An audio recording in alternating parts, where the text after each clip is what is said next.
Paul, how's Flynn Downs? He missed out through illness at the weekend. Yeah, he's due to train. I think he's feeling better, so he should be part of the squad tomorrow night. No one else affected or any new injuries to contend with? Just Guion. He was feeling his quad a little bit at the end of last week, going into the game, but was fine. But felt it again. That's why he came off towards the end of the game. So I don't think we'll be risking Guion tomorrow, but I don't believe there should be any issue going into the weekend with that. Similar squad, nothing too left field. You're not bringing any of the kids we haven't seen so far this season, kind of thing, or might you consider that? No, I think the only one is two. Sorry, Teddy Bishop and Danny Rowe will travel with us. We'll see how they go in training today, how they feeling generally, and those two, possibly could be involved. I haven't made an absolute decision on that, but certainly coming to the thinking, obviously from the bench, if they are involved, not from starting, they're not at that point yet. Fantastic to have those two available, at least knocking on the door. Yeah, I want everyone fit, and while that makes my life more difficult in terms of picking the team and the subs, I think any manager would rather be in that position than having people in the treatment room. So I'm sure both lads would be delighted to be involved if that's the case. You hinted when we spoke last Thursday ahead of the weekend you might not be making wholesale changes for Tuesday. Is that still the case? Yeah, I've just said there, the team that I put out tomorrow night, I'd have no qualms about playing in a championship game. So that's where I'm at. As you said, we're not suddenly I'm not throwing any youth team players in or taking this game lightly. I want to win it. Whether we do or not, we'll see. But the team, I certainly believe, will be good enough to win the game, and that's what we'll be looking to do. Suggest you'd like a cup run then? You don't see this as a hindrance? No. Again, we've only just started the season. I'm not going to start complaining about his schedule and things like that. I want to win games of football. We've played 2 games, we haven't won one. Let's try and get that first win on the board, no matter what competition it is. Get that feeling that everyone associated with Ipswich Town will be wanting. And when you've interacted with fans over the course of the last month or so, is a cup run something they've highlighted, something they'd like to see this season? I think it was the BBC interview, or when I went to the studios, it was mentioned there. The question came in from a fan about, will you take the cup competition seriously? And my answer was yes. I think I said at the time my record as a manager, when you look at some of the success we've had in the cup, I have treated it always with respect and wanted to do well. I've maybe changed the team around a few times, but more often than not, that's resulted in still winning the games, and I would never put a team out that I don't believe can win a game of football. And certainly, we just spoke about the sort of health of the squad, so I've no reason to suddenly be making wholesale changes. It'll be a strong team, and hopefully we can get the result we want. Because as you saw last season, you never know when a West Ham might come along, and those Shrewsbury fans, for all they lost, will have loved their trip down to London and the Olympic Stadium. Yeah, I mean, we're obviously a good club and a big club anyway. And tomorrow night we go into a game where it'll be Exeter, I'm sure, looking forward to having us come to their stadium, and they've started the season extremely well. We'll be looking to cause something of an upset. But if you can progress, you could be on the other side of that, and perhaps visiting a Premier League or hosting them Portman Road with a good atmosphere. So that's what we'd all like to do if we can get through. And with all due respect to Rotherham, you must have been in their shoes a few times down the years, as in terms of being the underdog. You'll know what their approach will be like for this one. Yes, I mean, as I said, Exeter have missed out on promotion twice to League One in the playoff finals, and started this season extremely well. A new manager in place, which I think they've promoted from within. But I'm sure after so many years under Paul Disdale's management, they'll have been a little bit cautious, ahead of a new start and a new season. But as I said, got off to a great start with 2 victories. Look a very good team, I have to say. And the message from me to the players will be not to take the opposition lightly and be ready for another tough game. Any point in practicing penalties? Is that something you look at today, just in case? No, I'm not. I haven't been a massive believer in that in the past. I have done it and not done it. I had my own experience with penalties, which certainly one year wasn't great as a player. I think once you get to that point, I mean, slightly different in that there's no extra time to throw into the equation, but even with the fans not being there, things like that, I think we'll trust ourselves on the night if we get to that point. But clearly, I would prefer to win the game in normal time. In early days, but any interest in any of the players you're going to make available for loan or have done so far? No, too early days, I think. Not had any calls on that personally, at least. But I'm sure they will be. That's what I would say as we progress. And does it just depend on the player in terms of the level you'll allow them to go out to? Somebody like Tristan, who's played Championship football, you might look towards League One, whereas some of the other lads at Barry Cotter might be a lower level. Is it kind of horses for courses? Yeah, and ultimately who's interested. We don't, I said to the players, if a Conference South team comes in for Tristan, no disrespect, but that's not going to be something that we'll look at. So as you say, each one will be looked at individually and try and make the best decision, because this isn't about trying to just bring money back in to the football club to then try and spend elsewhere or something. This is about looking at the development and seeing if we can get them playing at a good level that will benefit the player and ultimately us as a football club. And any further forward on any ins in terms of the loan market? No, not over the weekend. That's sort of been left aside and concentrating on this cup game.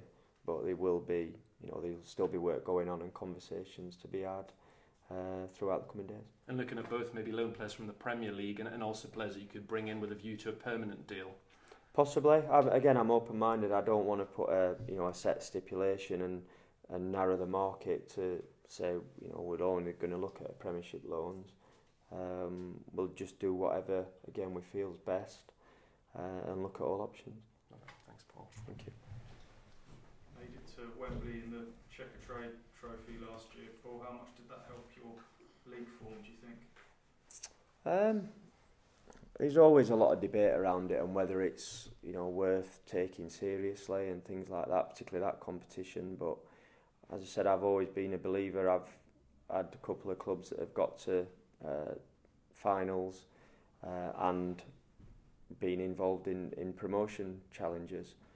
Some people might argue that slightly hindered us. I'm not a massive believer in that. As I said, some of the earlier games you get a chance to change the team around. But I think with this and the League Cup, as I said, it's the third game in, and I know we've just had everywhere's a journey realistically to Rotherham. We've got a home game and then a trip to Derby, so it's quite a busy start to the season. But at the same time, I'm not going to, like I said, use that as any kind of excuse to think, let's change the team round. We're going to be tired and things like that. I think these things I want us all to get better. In fairness, on a fitness side as well. Only having 3 lads in the starting lineup at the weekend that has had our full pre-season. So I think there are room for improvement, but we're not in a bad shape realistically on that. But I do expect us to get better. So no concerns about it affecting Saturday's game or anything like that. What have you made of Danny Rowe and Teddy Bishop now? You've seen a bit of them on the training pitch. Yeah, I mean Teddy, he's I think very well thought of, and from what I can see, rightly so. Clearly had issues with his injuries, but someone that, and it's I guess a big if looking at his history, but if we can keep him fit, will be a good player for us. I'm sure Teddy wants to be fit. I'm Sure, he's sick of not being available or in the treatment room, you know, far too often for everyone's liking, but certainly a player. So really hoping that we can get him out on that training pitch on a regular basis. I think he can do well for us. Danny, I know quite a bit of Danny anyway. You know, I really liked him when he was at Macclesfield before he got his move. Did well in the game that we had against Cambridge. Showed what he's good at. So again, it's just trying to build on his fitness and get him to a point where he could, you know, really be in contention. So yeah, both players that I think can add certain qualities to the squad and the team. Emir Hughes, just a little bit further behind those two, is he? Yes, he is. He didn't train on Saturday. He just felt, I think, a little bit more fatigued than anything. I understand he's back out with us again today, but he's out of those lads that we've been speaking about. He's, you know, probably the furthest away from a return to first team action, but hopefully still, you know, moving in the right direction. Had a chance to reflect on Saturday. Obviously, emotions were raw. At the end of the game, you said you weren't in the best position to assess it. Have you watched it back? Yeah, I've been watching it back this morning, and not much changed in truth. What I, you know, thought on the day and what I was watching back, very similar thoughts. We've had a lot of the game. We've put some really good pieces of play together, but that final bit, you know, was missing. And obviously that's the all important part. As I said, you need to score a goal, at least one, to win a game of football.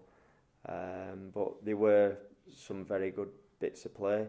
I think you can see what we've been trying to work on. I think it's pretty clear. But we have got to be more clinical, there's no doubt about that. You know, I think the second chance for Wardy, when he's gone to look to volley, I think if he just takes off and sort of heads it, and I'm not saying that's ever going to be his biggest strength, but just throw himself at the ball, I don't think the defender has a chance to get there, and that would have put us in front. Now, who's to say that Rotherham might have had a really good reaction to that? The game changes, so the next 60 minutes or so from when that chance occurred might have been different, but I'd suggest it gives us a much better chance of obviously getting the result that we wanted. Yeah, it's that balance of performances and results. I'm sure there's positives from both the games so far that you'll have taken from that, but how far is this team from the levels that you want at the moment? I think still some distance, in truth, but at the same time, are we going to have, you know, we said about it, a much better chance of winning games of football than we did on Saturday? On the actual performance and the amount of possession we had, some of the situations we got into, I would suggest we're not. But football isn't quite as black and white as that, and again, a results industry is what we're in, so that's what we've got to get, you know, however that happens. But at the same time, results can often cloud what's actually been and gone in the game, and say a lot of the time, last season and many seasons before, won a hell of a lot of games. Doesn't mean everything's been right, you know, far from it, and it sends people away happy. We've won a game of football, fantastic, but from a manager's point of view and watching the game, have the team performed how you want them to? You know, were you right defensively? All of that, often that's not the case, and it can, like I say, trick you into thinking everything's right. And again, at the same time, we've got to be careful that it doesn't, you know, make you too negative. We're disappointed, and that disappointment's still there, you know, speaking with you today. But it doesn't mean everything's wrong, and it was far from everything being wrong at the weekend. But we all feel better about ourselves and about the football club when you win games. Good luck tomorrow. Thank you. You're back four on Saturday, first time they played together. How did you feel that they performed overall? They'll have bigger tests. They had a very physical test, in, you know, different types of physicality as well. With Smith, naturally his height and things. Vassell, very strong boy, will cause almost anyone problems on that side. But I think we handled it pretty well.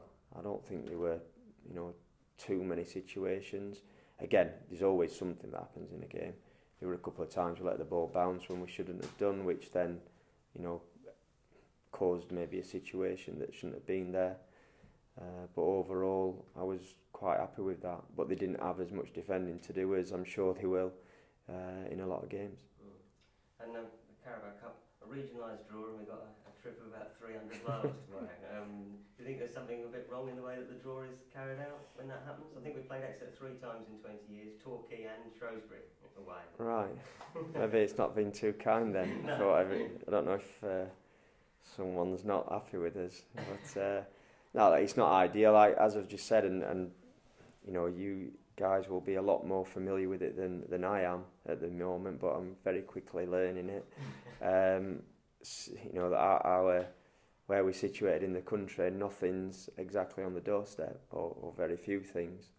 So it could have been kinder. There's no getting away from that. But you know, it is what it is, and we get on with that. And you know, the lads will be prepared and ready to go. I think for me the biggest thing is kind of the mental side of this type of game.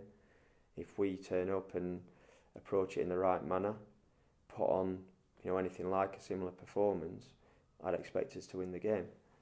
But as I said, at the same time, very respectful of Exeter. Like I said, they've got some good players. I think they'll be strong in the league that they're in for the 3rd season running. That's the danger, that you know, either underestimate the opposition or you're not quite flat out, and that's when upsets occur. You know, there's been many upsets over the years. I don't want to be, you know, the victim of one of those results. And a win, having not won the first 2 games, a win would be a big confidence boost, wouldn't it? Yeah, and because it doesn't matter who you're against, you've got to beat the opposition that's in front of you, and this is his latest opportunity to do that. You know, look at, you know, not getting too far ahead, but we know what's coming at the weekend. We're going to be underdogs in that game, whether we like it or not. So it's a role reversal, if you like. Let's get a win and hopefully get that good feeling in place in the dressing room, back in and around the training ground. Because a couple of lads I've seen today come in a little bit sheepish. You know, it's the first competitive game that we've lost while I've been here as a manager. They're maybe a little bit unsure of how to act around me and things like that, and just said I don't expect him to come skipping in with a massive smile on the face, but at the same time I don't expect him to come in sulking. Sulking isn't going to win us a game tomorrow night, so it's about just getting back to work, working hard again, getting on the coach, that long journey, whether it's recover, educate themselves, whatever it is along the way, and then, like I say, wake up in the morning ready to hopefully have a good day. I think the only player we've not mentioned is Tom Adeyemi, an injured player. What's his situation at the moment? Still, you know, a long way off, looking like a return. You know, the progress seems to have halted really. He's done little bits of work, but nothing more than that. So, you know, he's certainly not one that's in my thoughts from a fitness point of view. And that's the Achilles injury? Yes, yeah, the same thing, yeah. All right, lads, thank you. Thank you. Good luck.